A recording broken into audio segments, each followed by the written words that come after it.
let's unpack this with Svaran Singh in New Delhi. He's a professor of international relations at Jawaharlal Nehru University. Professor, thank you for joining us on this news hour. Just listening there to President Putin, this was his first international appearance since that failed Wagner mutiny. What do you think the message is that he was trying to send, not just to the countries involved in this meeting, but to the world as a whole?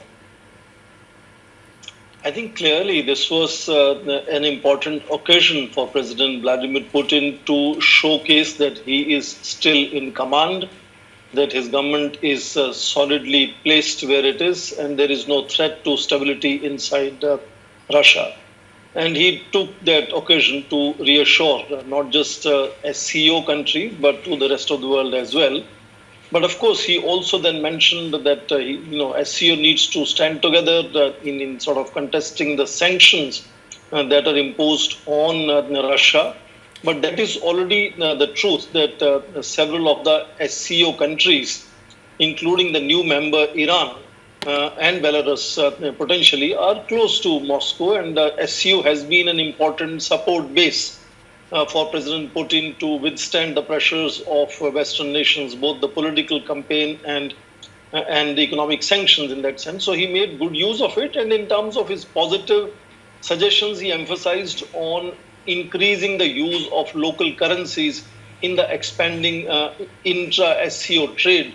And in that sense, SCO is full of economies that are growing much rapidly compared to Western advanced countries, and therefore possibility of working collectively to support the whole redemption of global economy and SCO nations' economies post-pandemic and post or in middle of Ukraine war in that sense. Mm-hmm. So I think it was a golden opportunity for President Putin to represent his case and say that he's still in command of things. Yeah, and of course, just two of those countries, India and China, make up 40% of the global population. Was this quite a balancing act for Narendra Modi? It was just last month that he was in the United States meeting with Joe Biden. Now he's speaking to Russia and China. Two countries very much at odds with Washington.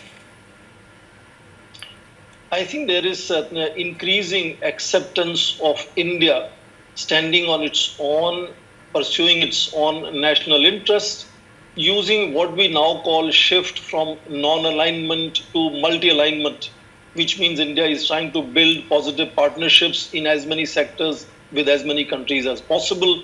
And Ukraine war has been an ideal example of it, of withstanding pressures from both sides in that sense, engaging Russia for import of oil, which has seen the bilateral economic relationship booming up, but of course also building a very strong defense and technology relationship with the United States.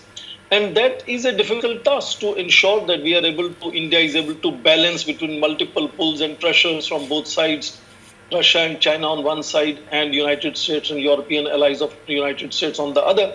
So far, India has managed well, I think, and there is also increasing recognition on both sides, if there are two sides to think of, that India would be able to engage both sides and stay in that balanced kind of an equation with both sides.